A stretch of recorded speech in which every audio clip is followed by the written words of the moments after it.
The title of my presentation is Exploring the Factors that Influence the Utilization of Digital Games in the Mathematics Classroom.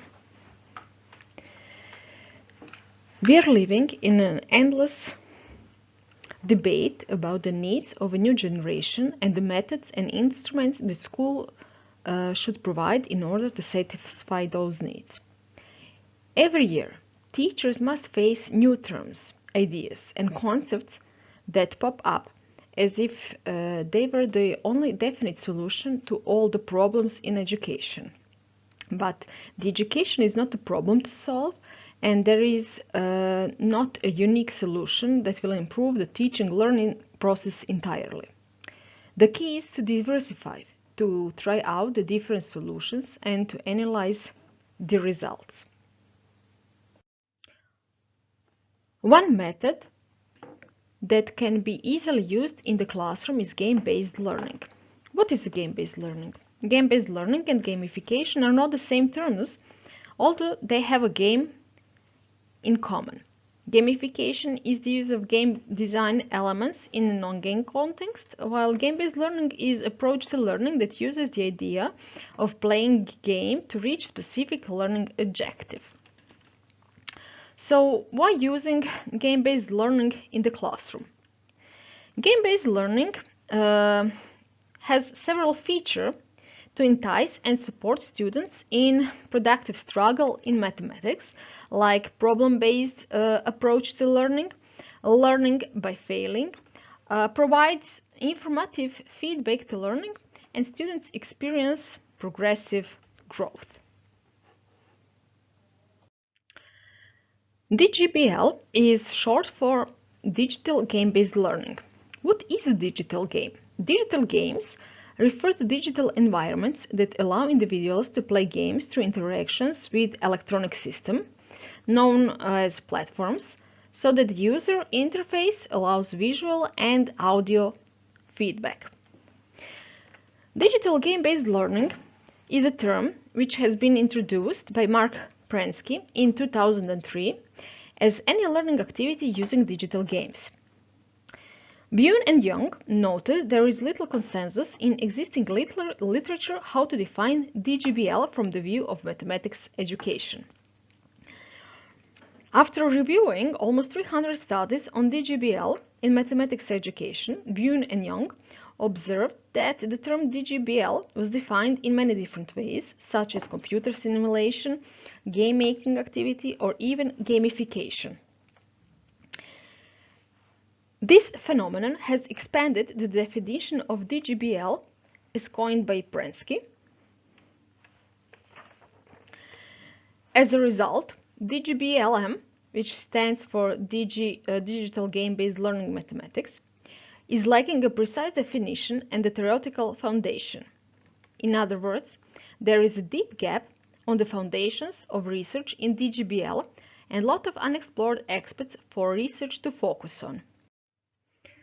There are numerous studies that report the effectiveness of digital game-based learning on improving students' motivation and positive attitudes. Some of them are listed on this slide. In terms of student performance after playing digital games with mathematical educational content, most studies indicate positive results.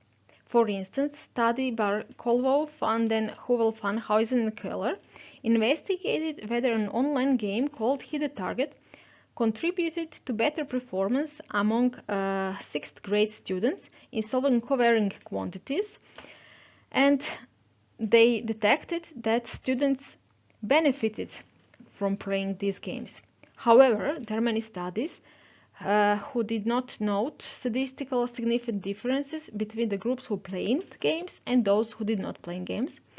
Moreover, some studies reported that traditional instruction was more effective than game-based instruction.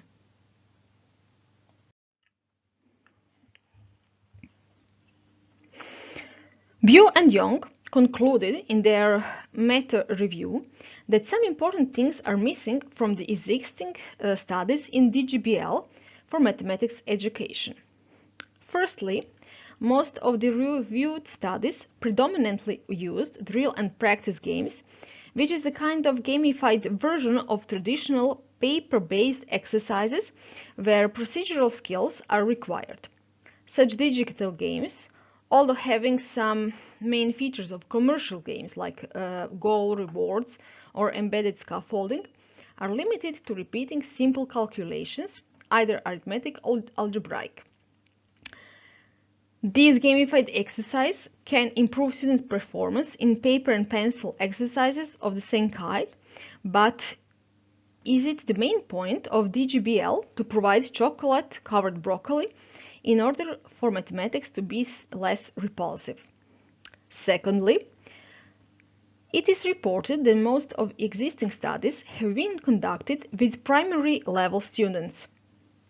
Simpler procedural mathematics, such as arithmetic operations, can be easily transformed to drill and practice games. On the other hand, complex mathematical topics from higher levels of school education cannot be effectively integrated into this kind of gamification.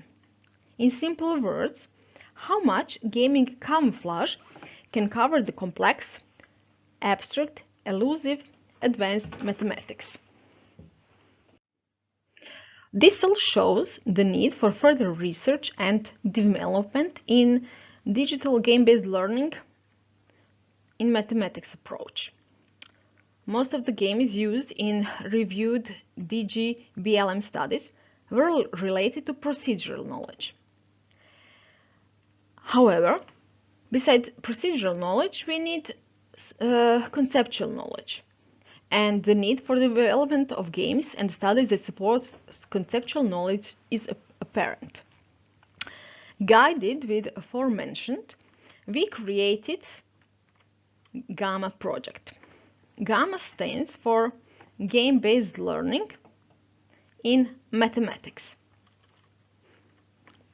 GAMMA project is a project founded by European Union. It is Erasmus project with partners from Greece, Netherlands and Finland. Of course, we have also schools as a partners. The schools are also from Greece, Finland and Croatia. Game-based learning in mathematics, or GAMMA project, has its website, and all materials or project outputs will be available on this website. For creating this project, we were guided by the need for new approach in game-based learning, or creating game-based learning scenarios focused on learning, not on practice and drill. Also, we want to develop teachers' competences in using game-based learning and encourage teachers to use and apply digital games in the teaching process. Our aim is to create 8 scenarios for digital based learning in mathematics and games connected with them. For games and game-based learning to be an effective tool in school education, it is important that teachers and students perceive them as valuable tools for teaching and learning. To find out what the teacher believes about using games and game-based learning in mathematics education, we conducted an empirical study through a questionnaire where we examined teachers' attitudes. We collected data with the help of a teaching training agency in Croatia, and our sample consists of 25 upper secondary teachers in Croatia. Questionnaire contained 33 Likert items to be rated on the 5-point Likert scale, where 1 means strongly disagree and 5 means strongly agree. Questionnaire was designed according to previous questionnaires who investigated teachers' attitudes toward using computer games or video games in the classroom for learning in general. The term video games and computer games are also synonyms for using the term digital games. because we created a questionnaire from earlier questionnaires but adapted the questionnaire for mathematics education. We investigated the reliability of a questionnaire which was quite high. Cronbach alpha is equal to 0.6. In the following slide, you can see Likert items in the questionnaire. They investigated attitudes of teachers toward digital games for effective learning of mathematics or digital games in general. The influence of digital games on various aspects of social life, problems with materials, and various constraints in using digital games in the classrooms.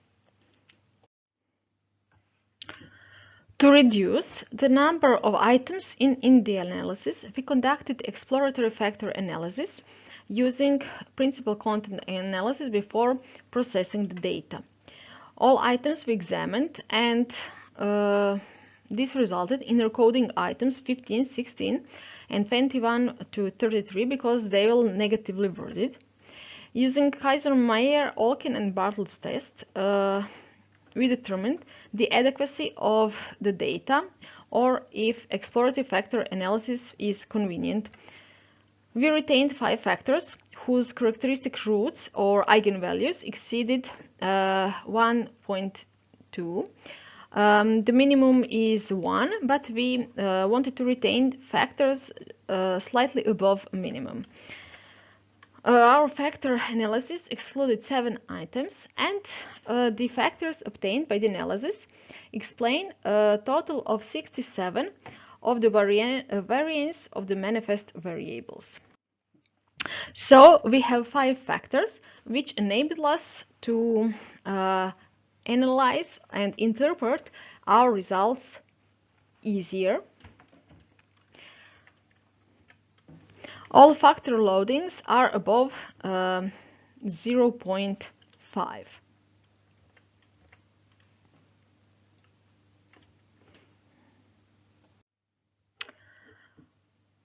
Our factor analysis gave us 5 factors, which we named effectiveness, role of games as fun, difficulties with teaching material, usefulness of games, and school setting.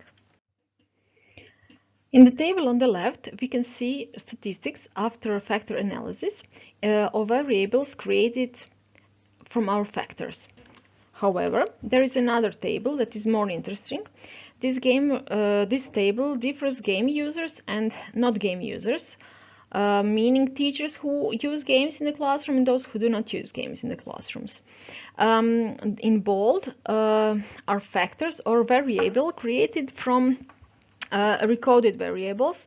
This is why I changed their color, so you can know and interpret the results of this statistical analysis. The table shows that game users are more positive toward using games opposed to not game users. Teachers who do not use games in the classroom, they believe that class time does not allow for gameplay, or that playing digital games requires too much time, that playing digital games is suitable only for children, or that playing games is connected with bad influence on the social life of people, or that few reference materials for teaching with games exist, and that teachers do not have knowledge about how to teach with games. All these results indicate that teachers need support for game-based learning in the classroom, and they need support not only how to implement these games, but also which games to implement. Teachers need materials that will guide them, like learning scenarios, and we believe that our project would contribute to increasing positive attitudes toward game-based learning in the classroom, even with these not game users.